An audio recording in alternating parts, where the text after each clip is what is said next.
चलिए तो आज पढ़ना है क्लास 7 का चैप्टर नंबर 7, जनजातियां, खाना बदोश और एक जगह पर बसे हुए समुदाय के बारे में ना।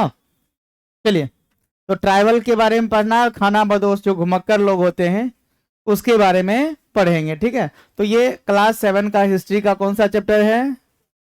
7वां चैप्टर है। इससे पहले हम लोग 6 चैप्टर तक पढ़ चुके हैं। ठीक है, तो 7वां चैप्टर हम लोग स्टार्ट करते हैं। चलिए, देखिए आज आराम आराम से पढ़ेंगे, हड़बड़ी नहीं, बहुत आराम आराम। पूरा खत्म करना है तो हाँ, नहीं, जितना जितना देर तक हम खड़े रह सकते हैं ना उतना देर तक हम पढ़ा देंगे। ठीक है, चलिए। हाँ, तो देखिए, जनजातीय समाज की सबसे पहले हम लोग बात करेंगे। किसकी? जनजातीय समाज की बात करेंगे। तो अलबत्ता दूसरे तरह के समाज भी उस समय मौजूद थे। उपमहाद्वीपीय के कई समाज ब्राह्मणों डरा सूझे गए। देखिए, सामाजिक नियमों और कर्म कांडों को नहीं मानते थे। देखिए, समाज में, पुराने समाज में कुछ ऐसे भी लोग थे जो सामाजिक या धार्मिक कर्म कांड को नहीं मानते थे। जो कर्म कांड होता है, जो पूजा पाठ होते हैं, बड़े बड़े आडंबर होते हैं, वो तो उसको बहुत सारे लोग क्या करते थे? नहीं मानते थे। और ना ही कई असमान वर्गों में विभाजित थे। ये प्राचीन बात हो रही है, बहुत समय पहले की। तो बहुत सारे लोग क्या थे? ब्राह्मणों से डरे हुए और कर्म कांडों को नहीं मानते थे। जैसे हम लोग वेद के बारे में पढ़े थे ना, कि वेद पढ़ने का और वेद पढ़ना और सुनना सिर्फ ब्राह्मणों के लिए था ना, और किसी के लिए नहीं था। लेकिन बाद में से फिर बढ़ा, और जैसे जैसे बदलाव आया उस तरह से धीरे धीरे सभी लोगों के लिए हो गया। ठीक है,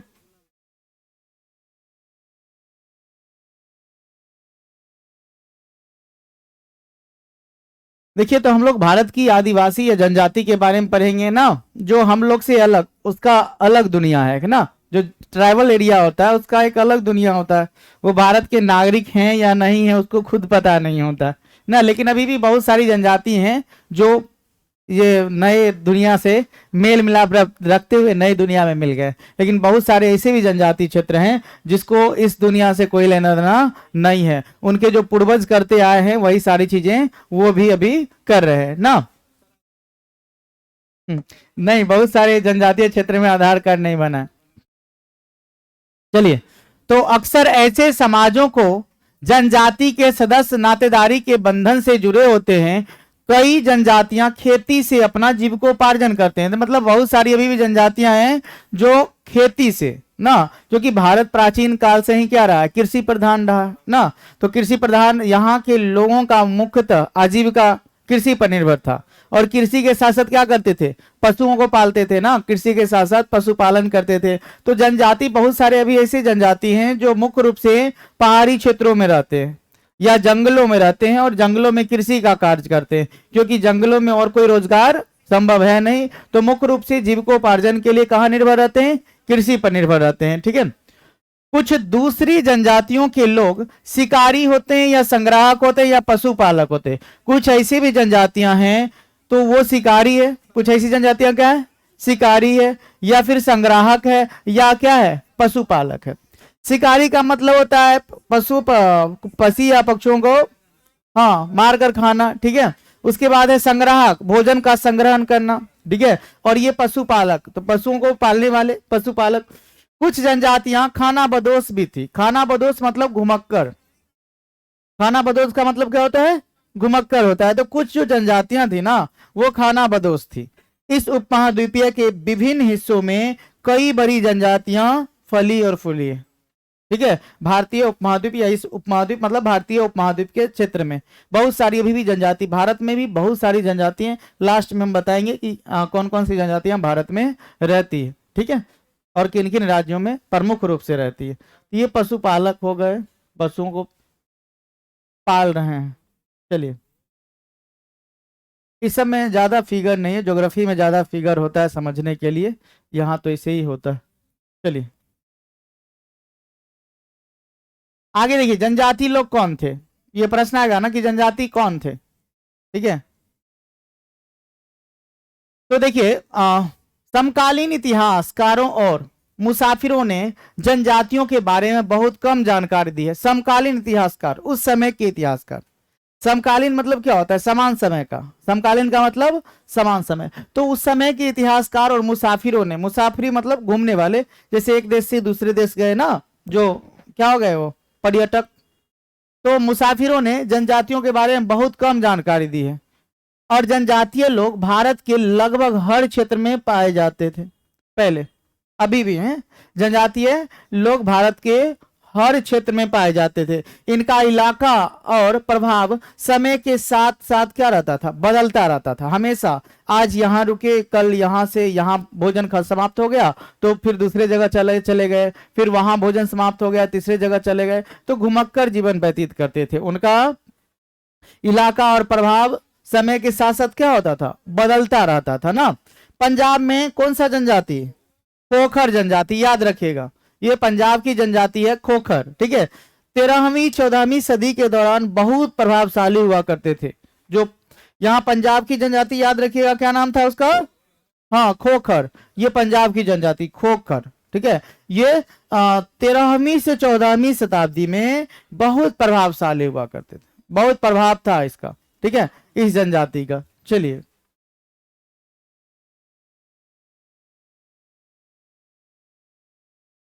ये जनजाति है पंजाब का खोखर, ठीक है। इसी तरह दिखता है। कौन सा, ये पंख रहता है पशु पक्षियों का, पक्षियों का पंख लगा। हाँ, अब जंगलों में जो रहेगा, पहाड़ी क्षेत्रों में रहेगा, उसको इस दुनिया से मतलब नहीं होता है, तो फिर जैसा मनो वैसा जीवन जिएगा। अभी भी बहुत सारे क्षेत्र हैं जहां लोगों के पास कपड़े नहीं होता है पहनने के लिए। हम्म। वो ये सब जो लगा हुआ है ना, ये सब पेड़ का छाल है, पेड़ का छाल का बना हुआ है। ये सब तो कपड़ा है, नया है ना। चलिए,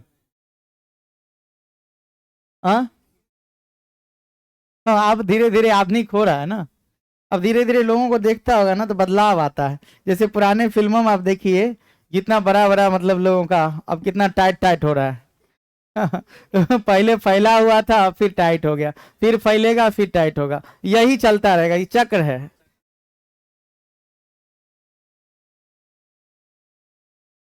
हाँ, बिना कपड़ा का, सही बात है। पहले नहीं था तो वैसे, अब है तो भी वैसे ना। लोग, देखिए, हाँ सही बात है, लोग कपड़े का वजन को कम करना चाहते हैं ना। बताइए, सही बात।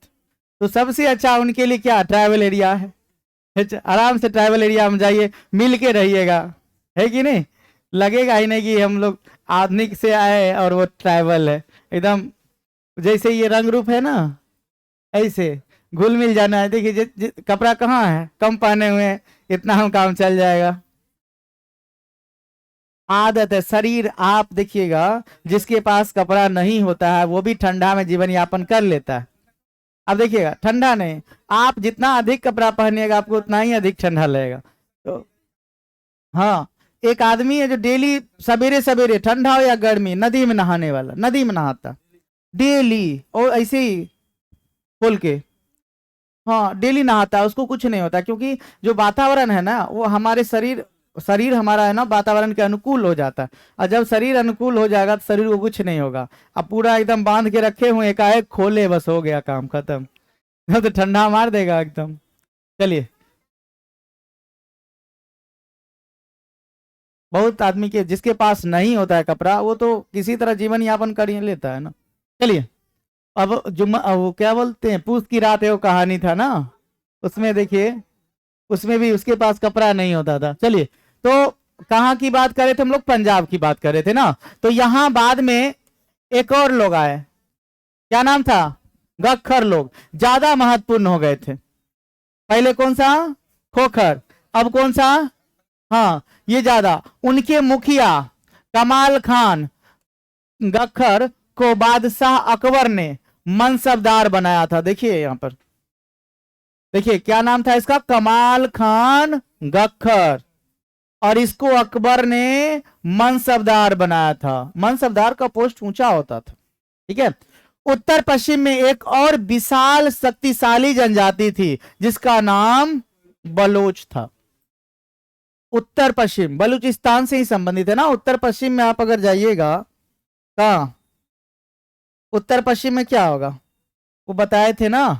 ये देखिए उत्तर हो गया, ये पश्चिम, इधर पाकिस्तान है, ऊपर अफगानिस्तान है, इधर ईरान है, इराक है, ये उत्तर पश्चिम में ही है ना।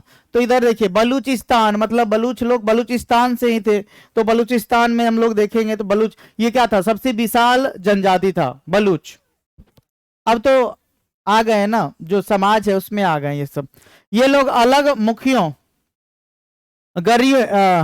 गरिये की जनजाति रहती थी। उपमहाद्वीपीय के सुदूर उत्तर पूर्वी भाग भी नागा, अहोम और कई दूसरी जनजातियों का पूरी तरीके से प्रभुत्व था। देखिए नागालैंड में नागा, ये नागा जनजाति है, कहाँ का, नागालैंड का। अहोम भी उत्तरी पूर्वी का है, ये असम में भी कुछ मिलेगा अहोम जनजाति, ठीक है।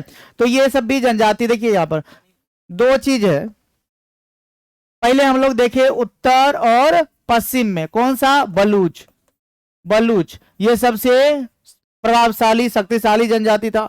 ये उत्तर पश्चिम के बाद हम लोग उत्तर पूर्व में देखेंगे, उत्तर पूर्व नॉर्थ ईस्ट में। तो यहाँ क्या देखे हम लोग, नागा, नागालैंड में नागा, अहोम, अहोम गांव है मणिपुर, वो नॉर्थ ईस्ट में ही है बहुत सारी, लेकिन सबसे ज्यादा जहां होगा उसी के बारे में जानेंगे, ठीक है। नागा जनजाति है, लोग होते, हाँ हाँ नागालैंड में। देखिए आप बात करते हैं बिहार और झारखंड। पहले तो बिहार झारखंड एक ही था ना, 2000 ईस्वी में क्या हो गया, अलग हो गया।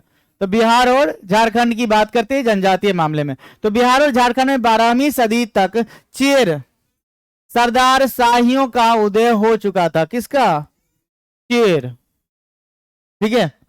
कर्नाटक और महाराष्ट्र की पहाड़ियां, कोली बेराद तथा भीलों की बड़ी जनजाति पश्चिम और मध्य भारत में फैली हुई थी। किसकी, भील, याद रखिएगा। अभी भील और गोंड ये सबसे बड़ी जनजाति है। अभी एमपी में तो भील है सबसे बड़ा, भील। उत्तर प्रदेश में गोंड ना, तो भील और गोंड मानिए ना सबसे बड़ी जनजाति है, ठीक है। मौजूदा छत्तीसगढ़, मध्य प्रदेश, महाराष्ट्र और आंध्र प्रदेश में गोंड लोग बड़ी तादाद में फैले हुए हैं। तो गोंड के बारे में याद कर लीजिए, छत्तीसगढ़, मध्य प्रदेश, महाराष्ट्र और आंध्र प्रदेश में कौन सी जनजाति, गोंड जनजाति। कौन सी जनजाति है, गोंड। बैटरी खत्म हो गया क्या, चलिए। तो गोंड जनजाति क्या है, बड़ी तादाद में कहां है, छत्तीसगढ़, मध्य प्रदेश, महाराष्ट्र और आंध्र प्रदेश, ठीक है। चलिए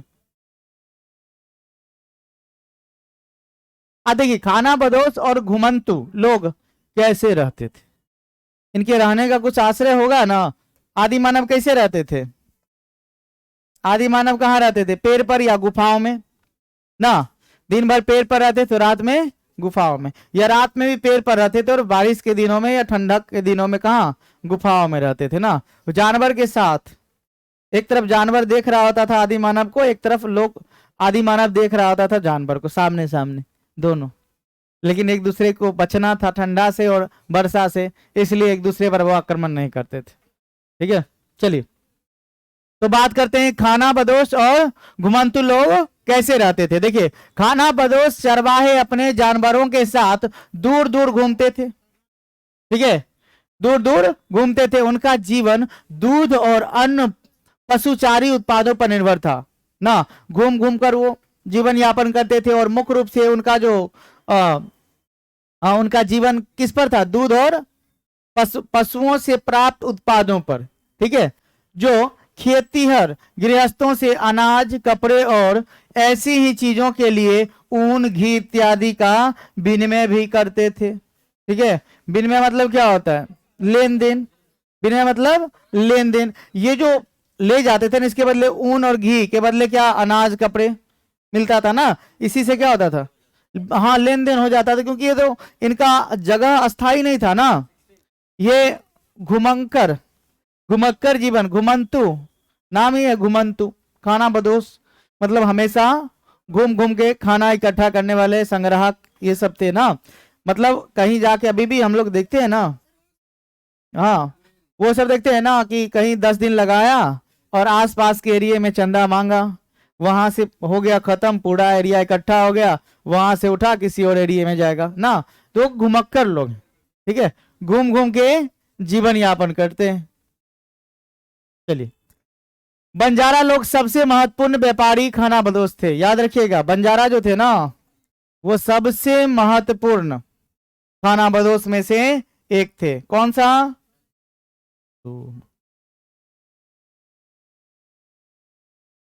नहीं होता है ना, कट जाता है। ठीक है ठीक है ठीक है, रहने दीजिए।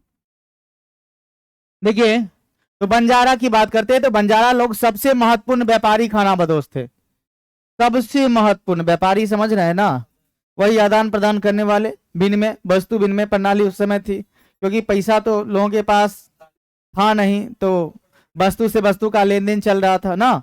चलिए, उनका महत्वपूर्ण कारवां टाड़ा कहलाता था। उसका जो कारवां होता था, कारवां मतलब साथ चलने वाला झुंड, कारवां मतलब साथ चलने वाला जो झुंड होता था उसको क्या कहते थे? टाड़ा।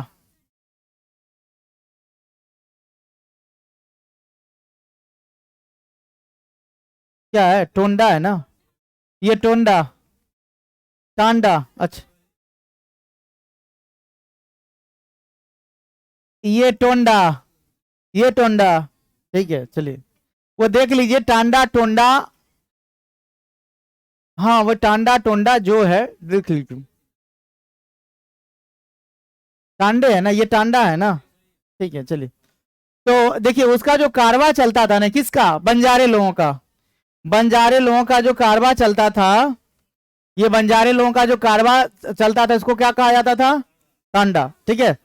चलिए, कई पशुचारी मवेशी और घोड़ों जैसे जानवरों को पालने पोसने और क्या करने, हाँ भ्रमण करते थे। मतलब क्या करते थे? ये पालते पोसते और हमेशा ये घूमते रहते थे। अभी भी यही होता है ना, पशुओं को रखते हैं और क्या करते हैं? घूमते रहते हैं, ठीक है। तो देखिए, प्रीवियस ईयर आप जितना बनाइएगा ना, जितना हम नोट्स बना के इसमें डाल दिए ना, उससे बाहर का नहीं होगा। आप लोग अगर आराम से पढ़िएगा तब उससे बाहर का क्वेश्चन उम्मीद नहीं है कि आएगा, और 2-4 आ सकता है, 2-4 के लिए, लेकिन 40 में से 35 यही सी से रहेगा। आप क्वेश्चन मिला के आप देख सकते हैं, जो भी क्वेश्चन पूछा जाएगा ना आप मिला के देख सकते हैं, चैप्टर बाय चैप्टर सब मिल जाएगा आपको क्वेश्चन। हम तो कहे प्रीवियस ईयर बनाइए, क्वेश्चन के लिए खरीदना पड़ेगा, BOO के अवेलेबल है मार्केट में, होबे नहीं करेगा। यूथ का सबसे अच्छा देखे ऑनलाइन वाला है ना, डिस्कशन है उसमें, डिस्कशन पढ़ लीजिए। कौन बोले? चलिए देखें किसका, हाँ देते हैं सो, सर ग्रुप में भेज देते हैं।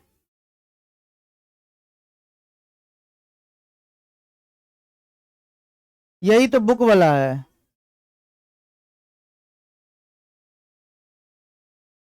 नोट्स, यही नोट्स है जो पढ़ा रहे हैं, वही नोट्स है। अगर आप पैसा लगाना चाहते हैं तो प्रिंट करवा सकते हैं, इसको प्रिंट करवा लें तो पता चलेगा आपको, बहुत पैसा खर्च हो जाएगा, बहुत ज्यादा।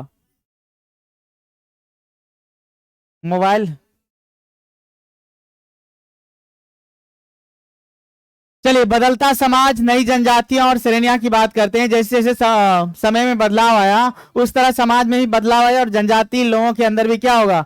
बदलाव आ गया, ठीक है। जैसे जैसे अर्थव्यवस्था और समाज की जरूरतें बढ़ती गई, नए हुनर वाले लोगों की आवश्यकता भी बढ़ती चली गई। देखिए, समाज में हमेशा लोगों की जरूरत बढ़ती है ना, बढ़ती है, किसके साथ साथ? अर्थव्यवस्था अगर अच्छी हो ना, पॉकेट की व्यवस्था अच्छी हो जाए तो हमेशा क्या होगी कि क्या बढ़ेगी? जरूरतें बढ़ती है। जब पॉकेट में पैसा रहे तो ऑटोमेटिक जरूरत क्या होगी, बढ़ जाएगी। तो वही कही गई है कि जैसे जैसे अर्थव्यवस्था और समाज की जरूरतें बढ़ती है तो नए हुनर वाले लोगों की आवश्यकता पड़ती है ना। तो वर्णों के भीतर छोटी छोटी जातियां उभरने लगी। उदाहरण के लिए ब्राह्मणों के बीच नई जातियां सामने आई। किसके बीच? ब्राह्मणों के बीच नई नई जातियां अब सामने आने लगी है। ठीक है, अभी देखिए बहुत सारी जनजातियां हैं जो आम जैसे हम लोग जीवन जीते हैं ना, उसी तरह का जीवन वो भी जी रहा है। लेकिन बहुत कम जनजातियां अभी बची है जो जंगलों में रहती है। अभी ऐसे यहाँ के लोगों से कोई लेना देना नहीं है। चलिए देखिए, दूसरी ओर कई जनजातियां और सामाजिक समूहों को जाति विभाजित समाजों में शामिल कर लिया गया। अभी देखिए हमारा जो समाज है वो जाति के नाम पर विभक्त हो चुका है, बांटा गया है। किसके नाम पर? जाति के नाम पर। और उसी में सबको शामिल किया गया और उन्हें जातियों का दर्जा दे दिया गया है ना। हमारे समाज में बहुत सारी जातियों के लोग रहते हैं। वर्ण के बजाय जाति समाज के संगठन का आधार बना। जब पहले जो है ना, पहले वर्ण व्यवस्था था। कौन सा व्यवस्था? वर्ण व्यवस्था। ये बता भी चुके हैं हम लोग। अब हम लोग पढ़े हैं ना वर्ण व्यवस्था को। कितने वर्ण थे? 4 वर्ण थे ना, ब्राह्मण, क्षत्रिय, वैश्य और शूद्र। कितने वर्ण हो गए? ये 4 वर्ण हो गए। और ये वर्ण जो थे ना, ये 4 वर्णों से ही और जातियां बनी है। और पहले वर्ण ब्राह्मण और क्षत्रिय, वैश्य और शूद्र। यहाँ कहा गया कि ब्रह्मा जी या विराट पुरुष के मुख से ब्राह्मण की उत्पत्ति हुई थी, क्षत्रिय की उत्पत्ति भुजा से, और वैश्य की उत्पत्ति जांग से, और शूद्र की उत्पत्ति पैर से हुई थी। ऐसे। और पहले जो जाति व्यवस्था था ना, वो था कर्म के आधार पर। इसको किस आधार पर बांटा गया था? कर्म के आधार पर, कि जैसा मतलब जिस कार्य को जो करता है ना, उसी आधार पर उस जाति में हो जाएगा। लेकिन बाद में इसकी अवधारणा बदल दी गई और कर्म का स्थान कौन ले लिया? जन्म। तो जन्म के आधार पर भी जाति का विभाजन हमारे समाज में हो रहा है, कि जिस जाति में जन्म लोगे उसी जाति के रहोगे। ठीक है, चलिए वही बात यहां भी कही गई है कि दूसरी ओर कई जनजातियां और सामाजिक समूहों को जाति विभाजित समाजों में शामिल कर लिया गया हम लोग के समाज में ना, और उन्हें जातियों का दर्जा दे दिया गया है। वर्ण के बजाय जाति समाज के संगठन का आधार है। पहले वर्ण व्यवस्था, अब जाति व्यवस्था। पहले कौन सी व्यवस्था? वर्ण व्यवस्था। अभी कौन सी व्यवस्था? जाति व्यवस्था। चलिए ठीक है। 11वीं और 12वीं सदी तक आते आते क्षत्रियों के बीच नए राजपूत गोत्रों की ताकत में काफी इजाफा हुआ था ना। क्षत्रिय जो राजपूत हैं क्या है? क्षत्रिय हैं, बताए थे ना। तो 11वीं और 12वीं सदी तक आते आते क्षत्रियों के बीच नए राजपूत गोत्रों की ताकतों में काफी इजाफा हुआ। राज्यों की उत्पत्ति जनजातीय लोगों के बीच हुए सामाजिक बदलाव से गहराई से संबंधित है। देखिए यहां पर कहा गया कि 11वीं और 12वीं सदी आते आते क्षत्रिय लोग थे ना, उसके बीच नए राजपूत गोत्रों की ताकत में काफी इजाफा हुआ। जो क्षत्रिय थे अभी राजपूत हो गए। ठीक है। राज्यों की उत्पत्ति जनजातीय लोगों के बीच हुए सामाजिक बदलाव से गहराई से संबंधित है। ठीक है। ये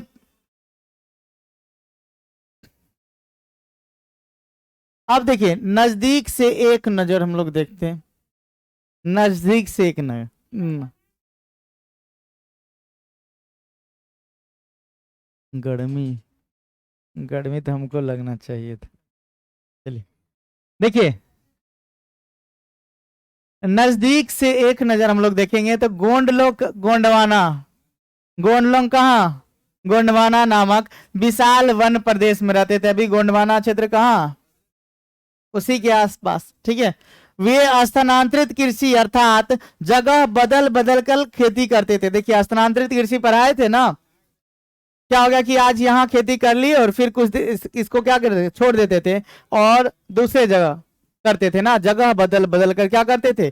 खेती करते थे। ठीक है। विशाल गोंड जनजाति अभी भारत की सबसे बड़ी जनजाति में से एक है। चलिए तो विशाल गोंड जनजाति कई छोटे छोटे कुलों में भी बटी हुई थी। कुल समझते हैं ना, छोटे छोटे हाँ कुलों में प्रत्येक कुल का अपना राजा या राय होता था। देखिए विजयनगर के शासकों को तो राय राय कहा जाता था ना, तो विजयनगर के राजा को क्या कहा जाता था? राय। तो अभी भी राय कहा गया। तो प्रत्येक कुल का अपना राजा या इसी को क्या कहते थे? राय। ये होता था। जिस समय दिल्ली के सल्तनतों की ताकत घट रही थी उसी समय कुछ बड़े गोंड राज्य छोटे गोंड सरदारों पर हावी होने लगे थे। उस समय जब दिल्ली सल्तनत ना, दिल्ली सल्तनत में हम लोग 5 वंश को देखे थे ना, कौन कौन से वंश थे? हाँ दिल्ली सल्तनत में कितने वंश? 5 वंश ना, गुलाम वंश। उसके बाद पहला वंश कौन सा? गुलाम था। उसके बाद दूसरा खिलजी, खिलजी वंश। उसके बाद तुगलक, तुगलक वंश। उसके बाद हाँ सैयद, सैयद वंश। उसके बाद लोधी वंश। ठीक है। और लोधी वंश का अंतिम शासक कौन था? बहलोल लोधी।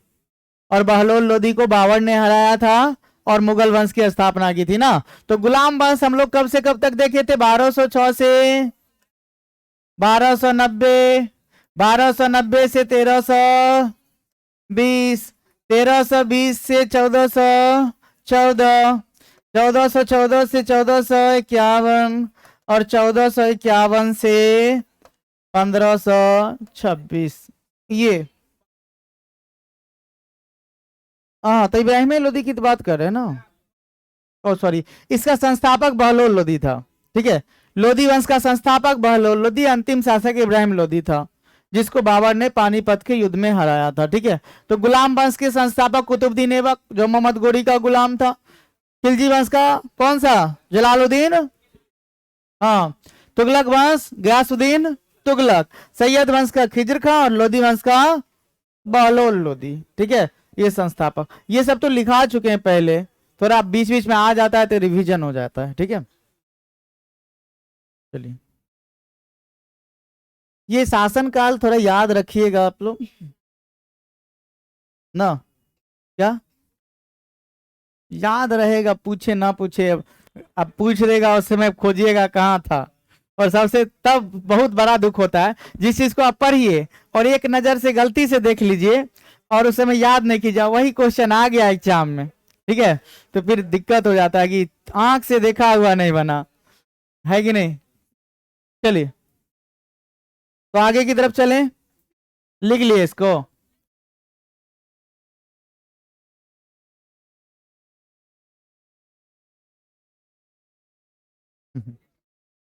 इसी काम को बाद में कीजिएगा तो अभी भी कर सकते हैं। हाँ हाँ। इसके बाद 1526 से लेकर के 1857 तक मुगल वंश, मुगल वंश 2 भागों में हुआ। 1526 से 1707 और 1707 से 1857। और मुगल वंश का अंतिम शासक बहादुर शाह जफर द्वितीय, जिस जो नई दिल्ली से दिल्ली से 1857 की क्रांति का नेतृत्व किया था और अंग्रेजों ने उसे पकड़कर रंगून भेज दिया था। ठीक है। और वहीं पर उसकी मृत्यु हो गई थी। तो 1857 की जो क्रांति हुई थी ना, वो दिल्ली से नेतृत्व किया था बहादुर शाह जफर द्वितीय। चलिए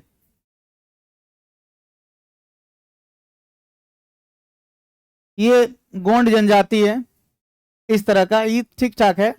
अभी आधुनिक समाज में घुला मिला ऐसी जनजाति ना, नहीं नहीं। अब जो गोंड लोग हैं ना वो अब आम आम लोगों की तरह जीवन जी रहे हैं। ठीक है।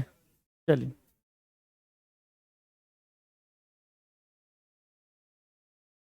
देखिए, गढ़ कटंगा के गोंड राज में 70,000 गांव थे। कितने गांव थे? यह एक समृद्ध राज्य था। समृद्ध मतलब सभी चीजों से पूर्ण।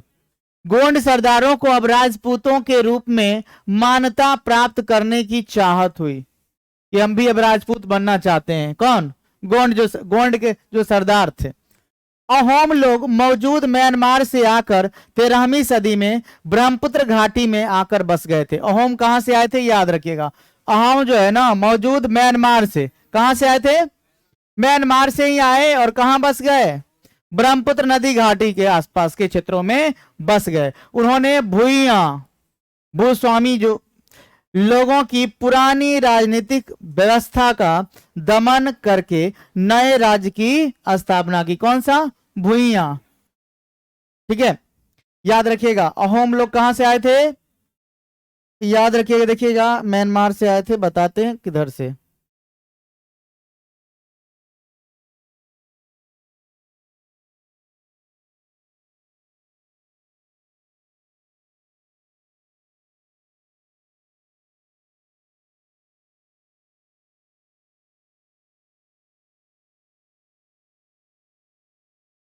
चलिए किसी तरह देखिए, ये जो क्षेत्र है ना, ये म्यांमार है। क्या है ये, हम लोग जानते हैं कि नॉर्थ ईस्ट से सटा हुआ ही म्यांमार है ना। तो यहीं से कौन सी जाति आया था, अहोम जनजाति, अहोम। और ये ब्रह्मपुत्र नदी घाटी क्षेत्रों में आकर बस गए थे ना, अहोम जनजाति, ठीक है। तो यही है, बगल में म्यांमार है, भारत का पड़ोसी देश म्यांमार, ठीक है। भारत का पड़ोसी देश तो बता दिए थे ना, इधर कौन सा, नेपाल, इधर भूटान, इधर चीन, इधर पाकिस्तान, ऊपर से अफगानिस्तान। चलिए, और ये बांग्लादेश, ये बीच वाला बांग्लादेश, नीचे मालदीव, इधर मालदीव, इधर श्रीलंका। हो गया ना, कितना, हाँ लक्षद्वीप यही अरब सागर में। और कौन, मालदीव देश है, मालदीव की राजधानी माले। हाँ श्रीलंका भी देश है, छोटा है मगर चलिए, श्रीलंका भी देश है। रावण गया था, रावण का घर था, आपको पता नहीं है, तब बताइए रावण अपना राज कैसे छोड़ सकता था। तो श्रीलंका, श्रीलंका का पुराना नाम सिलोन है, ठीक है, सिलोन, श्रीलंका का पुराना नाम सिलोन कहा जाता था उसको। और एक और नाम था उसका, अभी याद नहीं आ रहा है, किन्हीं व्यक्ति को याद नहीं, बहुत अच्छा नाम था, कौन पूड़ करके है, कोई पूड़ नहीं, वो तो कर्नाटक में पंपापुर सरोवर था वहीं पर, तो वो याद नहीं आ रहा है, तो थोड़ी ये याद नहीं आ रहा है। और श्रीलंका, अभी श्रीलंका नाम है, श्रीलंका की राजधानी पहले कोलंबो थी, अभी श्री जयवर्धने पुरे कोट्टे हो गई है ना, श्री जयवर्धने पुरे कोट्टे या कोट्टे पुरे, कोट्टे पुरे या पुरे कोट्टे। चलिए, तो अब देखिए अहोम लोग कहां से आए थे, म्यांमार से। ये गढ़ कटंगा को याद रखिएगा, जो गोंड राज्य था, वहां 70,000 गांव थे। कितना गांव थे, 70,000 गांव थे। गढ़ कटंगा एक गोंड राज्य था, जहां कितने गांव थे, 70,000 गांव थे। यह एक समृद्ध राज्य था, सभी चीजों से पूर्ण।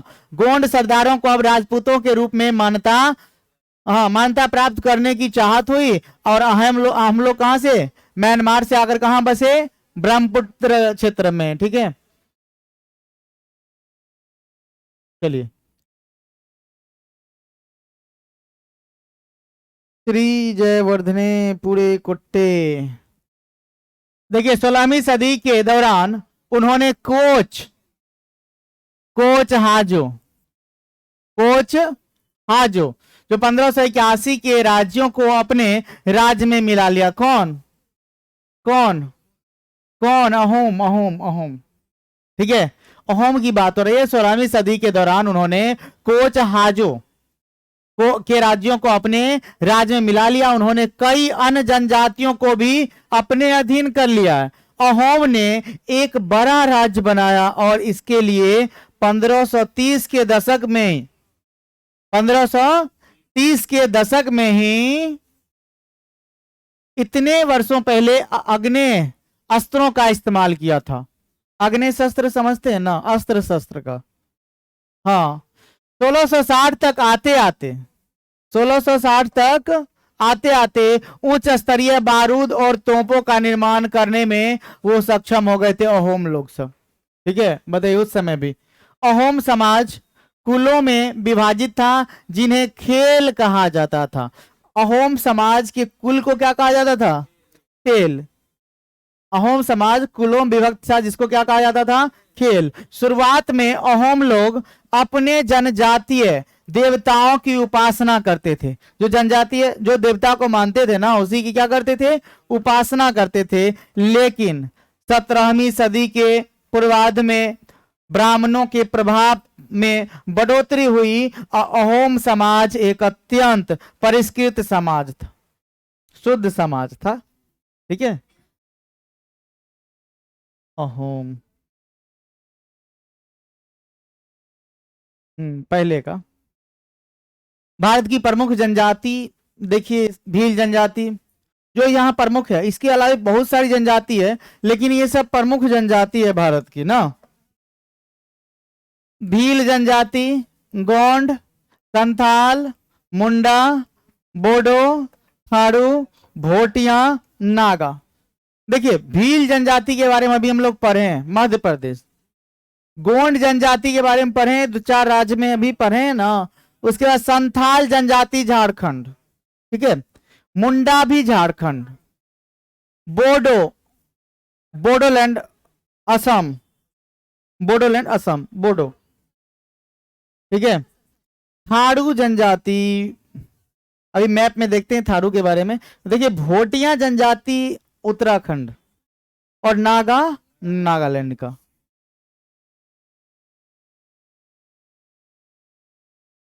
हाँ रुक गए हैं, साफ है।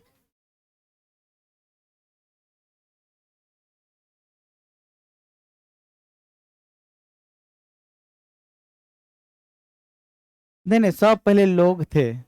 हम लोग आधुनिक जीवन जीने लगे, वो सब जंगलों में रहने लगे जिसकी संख्या कम थी। हम्म। आदि मानव तो जंगलों में ही रहे ना। आदि अभी आदिवासी जंगलों में रहते हैं, पहले आदि मानव रहे। भील मध्य प्रदेश। देखिए यहाँ यहाँ एक मैप है। देखिए मैप है, ये आपको दिखेगा राज्य बाय राज्य कि कहाँ कहाँ कौन सी जनजाति हैं, इसका यहाँ पर लिखा हुआ है।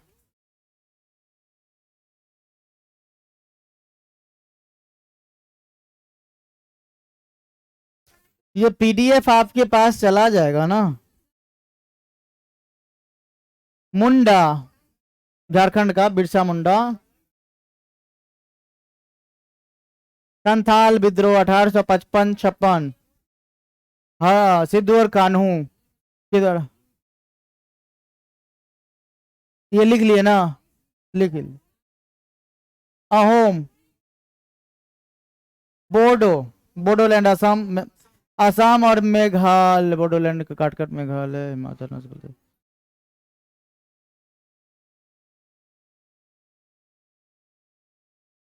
हो गया ना। चलिए। हाँ ये सब आपको चला जाएगा ना मोबाइल में, पीडीएफ चला जाएगा ये सब, ठीक है। चलिए ये आप देख लीजिएगा, ये मैप बाय आपको बताए थे कि कौन कौन से राज्य कहाँ हैं। एक बार यहाँ दर्शा देते हैं, आप इसको देख लीजिए राज्य को। कहाँ पे?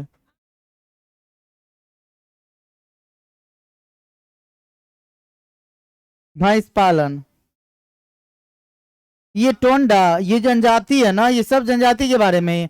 तमिलनाडु के नीलगिरी पहाड़ी क्षेत्र में है जो भैंसों को पालती है, वो जनजाति टोंडा। हाँ वो भी गद्दी है जनजाति। देखिए ये है ना, देखिए एक मिनट।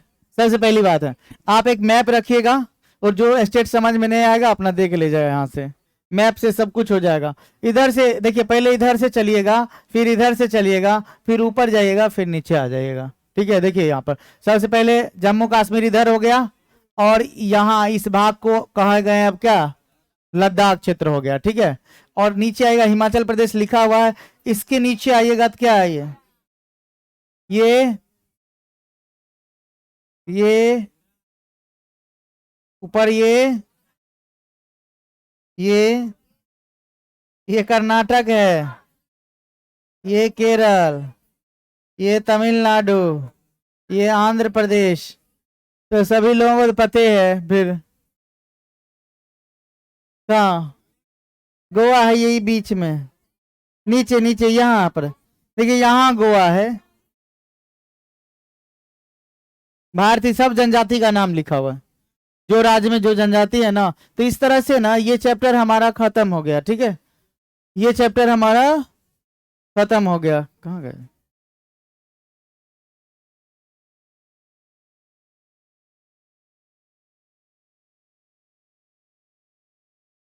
लगातार ही करें, बहुत देर का हो जाएगा।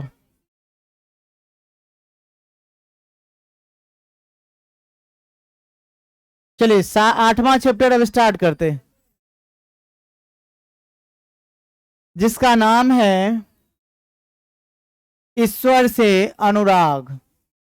ठीक है, ईश्वर से प्रार्थना, ईश्वर से मेल मिलाप। ठीक है, तो 8वां चैप्टर स्टार्ट करते हैं, जिसका नाम है ईश्वर से अनुराग। ठीक है, चलिए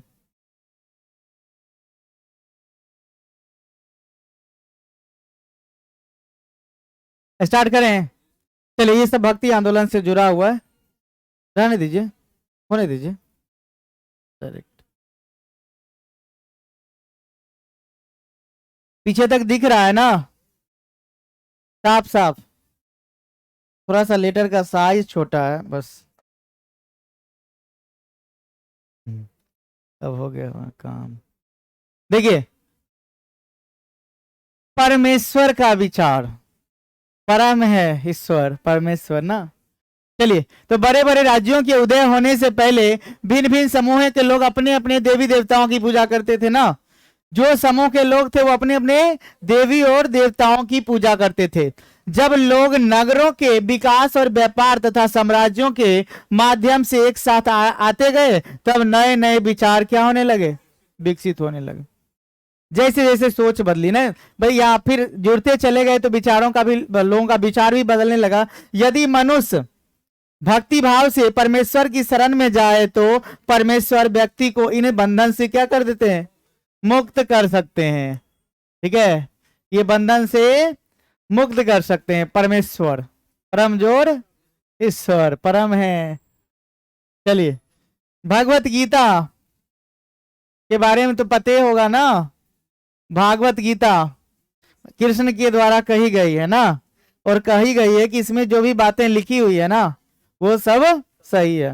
देखिए, अगर आपको नॉलेज बढ़ाना हो, वास्तव में आपको नॉलेज में विकास करना हो, तो कम से कम एक पेज भगवत गीता का हिंदी वाला, जिनको संस्कृत समझने में दिक्कत है क्योंकि संस्कृत में लिखी गई है ना और हिंदी में भी है, तो कम से कम श्लोक पढ़िए, अर्थ पढ़िए एक पेज का, और निश्चित तौर पर आपका जो है ना, जो क्या बोलते हैं उसको, नहीं नहीं, मोह माया की बात नहीं कर रहे हैं यहाँ, आपका नॉलेज बढ़ेगा, ऑटोमेटिक बहुत ज्यादा बढ़ेगा। हाँ, क्योंकि हाँ हाँ, वही वही, हर चीज के लिए समय निकालिए, तो अपने धर्म के बारे में भी कुछ जानिए, धार्मिक चीजों को भी पढ़ना चाहिए, है ना। और सारे भगवान एक ही हैं, लेकिन हम लोग क्या पढ़ते हैं, झूठे कुछ अंधभक्ति में डूब जाते हैं, लेकिन अच्छी चीजों को पढ़ नहीं पाते। तो पढ़िए पहले, तब भक्ति कीजिए। सीटेट सीटेट पढ़ना है। सबसे पहला काम है कर्म। वो लिखा हुआ है ना, वो कर्म बाकी क्या लिखा हुआ है कि कर्म, लोगों को कर्म करते रहना चाहिए, फल की चिंता नहीं करना चाहिए। लोग अच्छा कर्म करिएगा तो उसका फल भी अच्छा ही होगा। ठीक है, तो श्रीमद् भागवत गीता में व्यक्त यह विचार सामान्य सन ईस्वी सन की प्रारंभिक शताब्दियों में लोकप्रिय हो गया था। आपको भागवत गीता के बारे में इससे पहले भी कोई चैप्टर में पढ़ाए हैं, याद है ना? महाभारत के बारे में पढ़ाए थे ना, और महाभारत का ही एक भाग भागवत गीता है। भागवत गीता में 18 अध्याय है, 18 अध्याय है ना, वो बताए थे ना, भागवत गीता में 18 अध्याय है। और ये महाभारत पढ़े थे, महाभारत में कितने अध्याय? 1948। कितना अध्याय? श्लोक है 1,02,17 श्लोक है महाभारत में। ठीक है। और महाभारत का ही एक भाग क्या है, श्रीमद् भागवत गीता। ठीक है, चलिए। तो प्रारंभिक शताब्दियों में लोकप्रिय हो गया था। विशद धार्मिक अनुष्ठानों के माध्यम से शिव, विष्णु और दुर्गा को परम देवी देवताओं के रूप में पूजा जाने लगा था। देखिए, शिव की बात करें ना तो ये प्रारंभिक हैं। शिव की बात करेंगे तो ये प्रारंभिक देवी देवता, सबसे प्राचीन काल से शिव ना, मतलब वो सिंधु घाटी सभ्यता में भी इनकी पूजा होती थी, शिव की, याद है ना। सिंधु घाटी सभ्यता में भी शिव की पूजा, तो शिव की पूजा तो बहुत बहुत पहले से ही होती है। और सिंधु घाटी सभ्यता महाभारत के बाद है और लगभग सेम है। कहा जाता है कि आज से 5000 साल पहले महाभारत का युद्ध लड़ा गया था कुरुक्षेत्र के मैदान में ना। और यह भी कहा जाता है कि आज से 5000 साल पहले भारत में एक सभ्यता का विकास हुआ था जिसका नाम था सिंधु घाटी की सभ्यता, और वह सिंधु नदी के किनारे विकसित हुआ था। हाँ, तो उस समय नगरीय सभ्यता का विकास हुआ था, नगर था। तो नगर बनने का टेक्नोलॉजी आज नहीं आया, 5000 साल पहले आया। हाँ, कौन? हाँ हाँ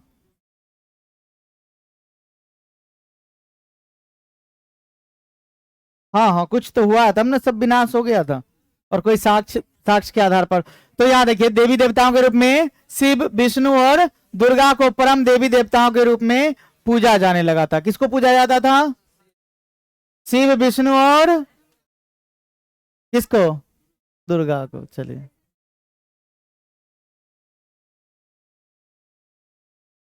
नहीं, महाभारतिक काल में सिंधु घाटी सभ्यता भी था। यही भागवत गीता का पुस्तक है। हाँ, मतलब होता था कि नहीं होता था वो प्रमाण हमको भी नहीं पता है। चलिए, हाँ हाँ, रथ कुरुक्षेत्र के मैदान में।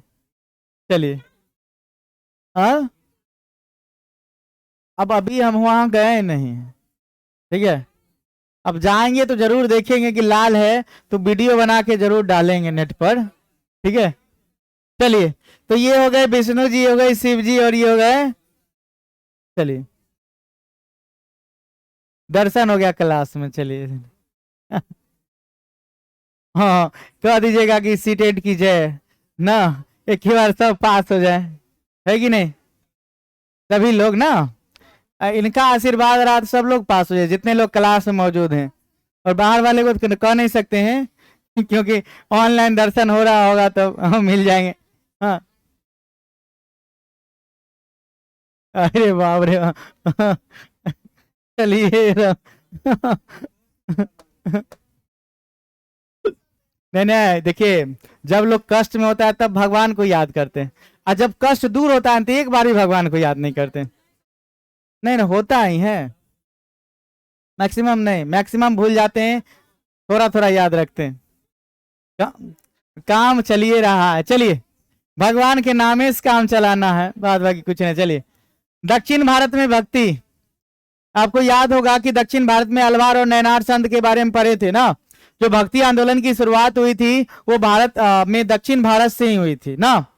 और दक्षिण भारत में ही बड़े बड़े मंदिर और प्राचीन मंदिर भी आपको मिलेंगे, बहुत अधिक मंदिर कहाँ मिलेंगे? दक्षिण भारत में। तो दक्षिण भारत से ही भक्ति आंदोलन की शुरुआत हुई है। तो दक्षिण भारत में भक्ति की बात करते हैं तो नैनार और अलवार 7वीं से 9वीं शताब्दियों के बीच कुछ नए धार्मिक आंदोलनों का प्रभाव हुआ। इन आंदोलन का नेतृत्व नैनार मतलब शैव, शिव को मानने वाले को क्या कहा जाता था? नैनार। शिव को जो मानता था उसको नैनार, और जो विष्णु को मानता था उसको अलवार। विष्णु को मानने वाले अलवार और शिव को मानने वाले नैनार। समझे? देखिए, यहां समझाते हैं आपको।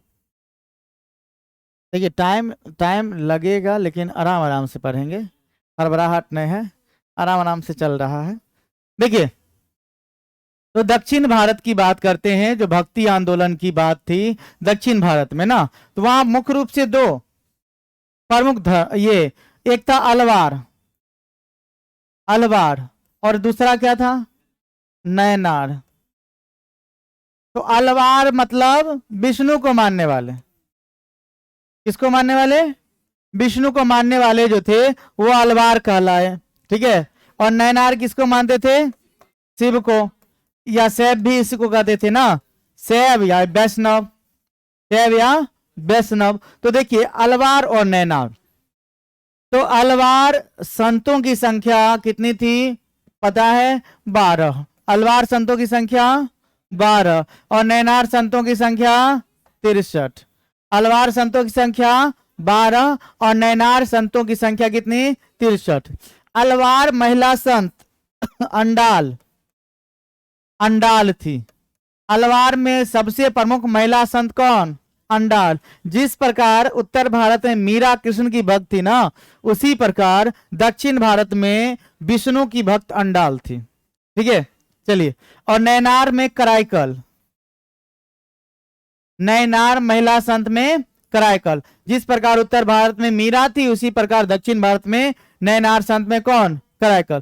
तो यहां भी कह सकते हैं जिस प्रकार अलवार संत में अंडाल थी उसी प्रकार नयनार संत में कराईकल। ठीक है, तो ये अलवार और नयनार की बात हो गई थी ना। तो अलवार वैष्णव मत को मान, या विष्णु को मानने वाले को क्या कहा जाता था? अलवार। विष्णु को मानने वाले अलवार, शिव को मानने वाले नयनार। वैष्णव मतलब अलवार संतों की संख्या, नयनार संतों की संख्या, और महिला संत इसमें प्रमुख रूप से लिया। तो महिला में अलवार महिला, तो अ से अलवार, अ से अंडाल याद रख लीजिएगा। अ से, हाँ हाँ, प्रथम महिला संत थी, महत्वपूर्ण महिला संत थी। ठीक है। और नयनार में कराईकल। ठीक है, चलिए देखिए। तो ये इसका जो उदय हुआ था ना 7वीं से 9वीं शताब्दी के बीच, कुछ नए धार्मिक आंदोलन का उदय हुआ। इन आंदोलन का नेतृत्व नयनार मतलब शैव धर्म वाले और अलवार मतलब कौन से धर्म वाले? वैष्णव धर्म वाले। तो शैव धर्म वाले शिव को मानते थे अपना आराध्य देव, और वैष्णव धर्म वाले विष्णु को अपना आराध्य देव मानते थे। ठीक है। ये संत सभी जातियों के थे, एक ही जाति के नहीं थे, सभी जातियों के, जिसमें पुलैया और पनार जैसी अस्पृश्य समझी जाने वाली जातियों के लोग भी इसमें शामिल थे। अस्पृश्यता मतलब होता है छुआछूत। क्या होता है? छुआछूत। ठीक है। तो छुआछूत लोग मानते थे इसको, पुलैया जाति और पनार जाति, ये भी जाति के लोग अलवार और नयनार संत में थे। ठीक है, चलिए। वे बौद्धों और जैनों के कटु आलोचक थे। कटु मतलब मन से आलोचना करने वाले, कटु मतलब बुरी बुरी आलोचना करने वाले, कटु। ठीक है। तो वे बौद्ध धर्म और जैन धर्म के कटु आलोचक थे। बौद्ध धर्म के संस्थापक गौतम बुद्ध, बचपन का नाम सिद्धार्थ, जन्म 563 ईस्वी पूर्व कपिल वस्तु के लुम्बिनी नामक स्थान पर। ठीक है। जैन धर्म के जो संस्थापक थे ऋषभ देव, या प्रथम तीर्थंकर ऋषभ देव, और 24वें तीर्थंकर महावीर स्वामी। तो वास्तविक संस्थापक जैन धर्म के महावीर स्वामी को भी माना जाता है। ठीक है, चलिए। तो ये सब बौद्ध धर्म और जैन धर्म के काफी आलोचक थे, और शिव तथा विष्णु के प्रति सच्चे प्रेम को मुक्ति का मार्ग बताते थे। देखिए, अब देखिए, जो लोग शिव को मानते हैं, विष्णु को मानते हैं, वो जैन और बौद्ध को थोड़े मानेंगे। अपने धर्म वाले लोग दूसरे धर्मों में बुराई ढूंढते ढूंढते हैं ना। जो जैसे हम हिंदू धर्म को मानते हैं, तो सभी धर्म में अच्छा है, मतलब लोगों के ऊपर निर्भर करता है कि आप कौन से धर्म को मानते हैं। सभी धर्म अच्छे हैं, सभी जो भी मानेंगे सब भगवान को मानेंगे, है कि नहीं? वैष्णव धर्म, देखिए यहाँ, देखिए सीधे लिखा गया, संस्थापक ने लिखा गया, सीधे लिखा गया है कि दक्षिण भारत में भक्ति आंदोलन शुरू करने का श्रेय रामानुज को जाता है। रामानुज, रामानुज, जो भक्ति आंदोलन की शुरुआत हुई थी दक्षिण भारत में, रामानुज। और उत्तर भारत में आइएगा तो रामानंद।